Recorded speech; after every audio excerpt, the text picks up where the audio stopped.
இந்தியாவிலே முதல் முறையாக 100க்கு 100 போர்ஜரி பண்ண முடியும் என்ற விஷயத்தை ஓட்டு போடும் கம்ப்யூட்டர் மிஷின் 100க்கு 100 போர்ஜரி பண்ண முடியும் என்ற விஷயத்தை தான் இந்தியன் அறிவியல் கல்வி அறக்கட்டளை நிறுவனர் P.O. ஜெயபாண்டி ஆதாரபூர்வமாகவும் வீடியோ ஆதாரபூர்வம் மூலமாகவும் இயக்கத்தோடையும் காமிக்க இருக்கிறேன். இது முதலமைச்சர் சமுதாயத்திற்கு இது ஒரு எடுத்துக்காட்டாக இருக்கும்.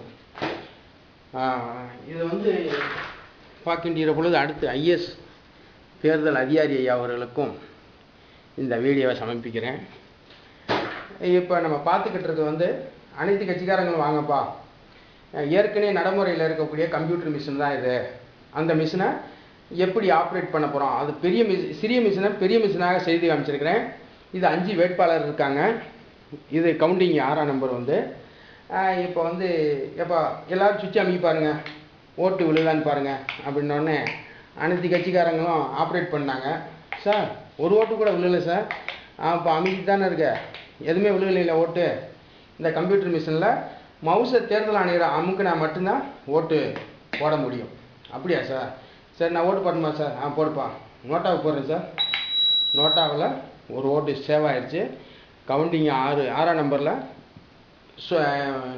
கவுண்டிங் காமிக்குது. இப்போ பாருங்கள், அடுத்து ஓட்டு போடுப்பா. அடுத்த கட்சிக்காரர்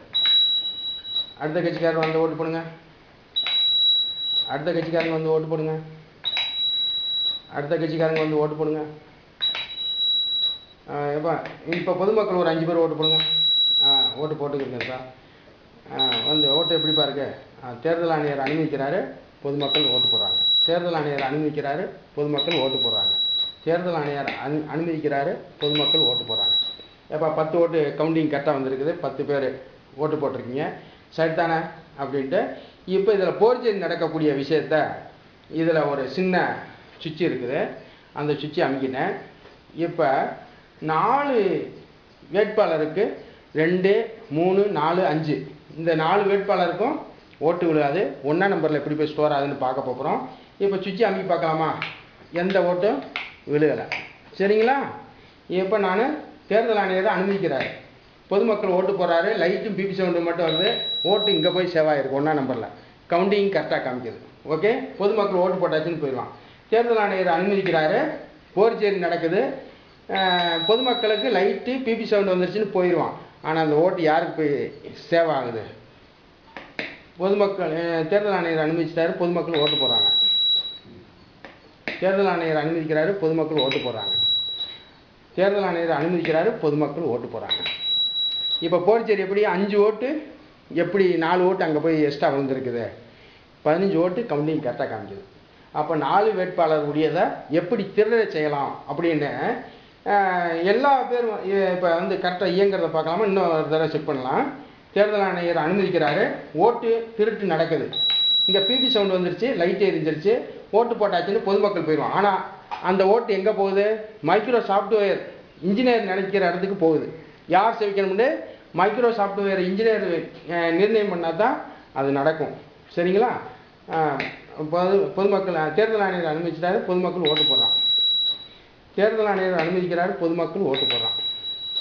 தேர்தல் ஆணையர் அனுமதிக்கிறாரு, பொதுமக்கள் ஓட்டு போட்டு ஏமாந்துட்டு போகிறான், அவன் ஓட்டு உரிமை பறிக்கப்படுகிறது. இப்போ ஓட்டு போடுறான். இப்போ 20 ஓட்டாயிருச்சு. இப்போ மறுபடியும் சரியாக இயங்கணும்னா இந்த மவுஸில் ஒரு திருட்டுத்தனம் பண்ணுறதுக்கு ஒரு சுவிட்ச் இருக்குது, அதை அமைக்கிட்டேன். இப்போ மறுபடியும் கரெக்டாக இயங்கும் பாருங்கள். தேர்தல் ஆணையர் அனுமதிக்கிறாரு, பொதுமக்கள் ஓட்டு போடுறான். இப்போ கரெக்டாக இயங்குதா? அப்போ திருட்டுத்தனம் பண்ணுவதற்கும் திருட்டுத்தனம் பண்ணாமல் இருப்பதற்கும் 2 வேலைக்கும் உதவக்கூடிய மிஷின் சரியான முறையில் இயங்குது அப்படின்னா நம்ம ஏற்றுக்கொள்ள முடியாது. இது அனைத்து பத்திரிகை நிருபர் ஐயா அவர்களும் இதை கவனித்து பார்க்க வேண்டும். இப்போ பொதுமக்கள் ஓட்டு போடுறாங்க, பிபி சவுண்ட் லைட் வந்துருச்சு. இதை நம்ம நேரடியாக இந்த இதெல்லாம் பார்த்துக்கிட்டு முடியாதுல்ல, இதெல்லாம் மறைஞ்சு தானே இருக்கும். இப்போ மெயினான கருத்து உங்களுக்கு சொல்கிறேன். இப்போ மறுபடியும் போர்ஜரி நடக்கிறத பார்க்கலாமா? இப்போ போர்ஜரி நடக்கக்கூடிய சுவிட்சை அமைக்கிட்டேன். இப்போ 4 வேட்பாளர்களுடைய ஓட்டு எப்படி 1ஆம் நம்பருக்கு போகுது, கவுண்டிங் எப்படி கரெக்டாக காமிக்குதுன்னு பார்க்க போகிறோம். இப்போ நம்ம எந்த சுவிட்ச் அமுக்கினாலும் வேலை செய்யாது சார். ஓகே, இப்போ தேர்தல் ஆணையர் அனுமதிக்கிறாரு. இப்போ போர்ச்சேரி திருட்டு கம்ப்யூட்டரில் எப்படி நடக்குதுன்னு பாருங்கள்.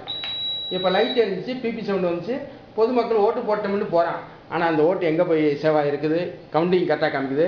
இப்போ 100 பேரை போட்டோ எடுக்கிறாங்கன்னு வச்சுங்க. 100 பேரை போட்டோ எடுத்துட்டு 100 பேரில் 50 பேர் ஓட்டு எல்லா கட்சிக்கும் விழுகிற மாதிரி 50 ஓட்டு ஆளுங்கட்சிக்கு போகிற மாதிரி செய்ய முடியும். மைக்ரோ சாஃப்ட்வேர் இன்ஜினியர் வந்து அதை செய்து நிரூபிக்க முடியும். அதைத்தான் நான் செய்து நிரூபிச்சுக்கிருக்கேன். பொதுமக்கள் ஓட்டு போகிறாங்க. திருட்டுத்தனம் எப்படி நடக்குதுன்னு பாருங்கள்.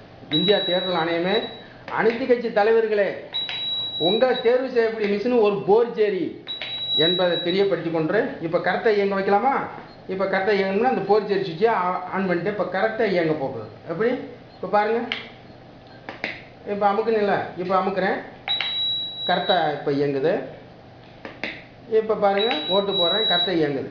சார் வேறு சுவிட்ச் அமுக்குனா இப்போ வேலை செய்யுமா? இல்லை, இப்போ வேலை செய்யாதுப்பா. எந்த சுவிட்ச் அமுக்குனாலும் வேலை செய்யாது. இப்போ தேர்தல் ஆணையர் அனுமதிச்சா மட்டும்தான் வேலை செய்யும். தேர்தல் ஆணையர் அனுமதிக்கிறாரு, பொதுமக்கள் ஓட்டு போடுறாங்க. தேர்தல் ஆணையர் அனுமதிக்கிறாரு, பொதுமக்கள் ஓட்டு போடுறாங்க. இதிலிருந்து நீங்கள் என்ன தெரிஞ்சுக்கிட்டீங்கன்னா, தேர்தல் கணிப்பாளர்கள் இந்த கட்சி தான் ஜெயிக்கும் அப்படின்னு இவங்க சொல்கிறாங்கல்ல, அதெல்லாம் பொய். அதாவது மைக்ரோ சாஃப்ட்வேர் இன்ஜினியர் யாருக்காக புரோகிராம் பண்ணுறாரோ அவங்க தான் ஜெயிப்பாங்கன்றது தான் உண்மை. ஆகையினால் பொதுமக்களே, உனக்கு ஓட்டு உரிமைன்னு கொடுத்துட்டு மிஷின் மூலமாக திருடப்படுகிறது. இதில் புது முதலமைச்சர்லாம் வர முடியாது, புது கட்சியெல்லாம் வராது. ஏன்னா இப்படிப்பட்ட மிஷினை வைத்து எப்படி புது இதெல்லாம் வரும்? புது ஆட்சி எப்படி வரும்? புது அந்த அவங்கவுங்க புதுசாக வர்ற முதலமைச்சர் இப்போ வாஜ்பாய் எடுத்துங்க, வந்தார், என்ன செஞ்சுட்டு போனார்? ஐவிஎஸ் ரோடை போட்டு போனார். இப்போ அந்த 4 வழிச்சாலையில் எவ்வளோ பேர் பயன்பட்டுக்கிட்டு இருக்கோம். அது மாதிரி ஒவ்வொரு அரசும் புதுசாக வர வேண்டும். புதுசாக வந்து புது திட்டங்களை நிறைவேற்றி நாட்டை முன்னேற்ற வேண்டும். நாட்டை நம்ம கெட்ட வழிகளுக்கு செல்லக்கூடாது. இன்றைய உள்ள படிக்க வச்சு மக்களை ஏமாத்துறாங்களே, எஜுகேஷனலாக உருவாக்கிட்டு மக்களை இப்படி ஏமாத்துன என்ன அர்த்தம்?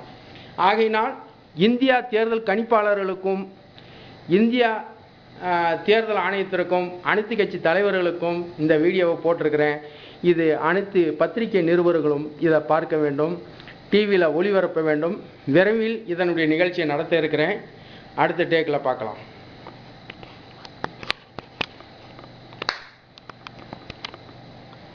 இதை இன்னொரு தடவை ஆப்ரேட் பண்ணி பார்ப்போம்.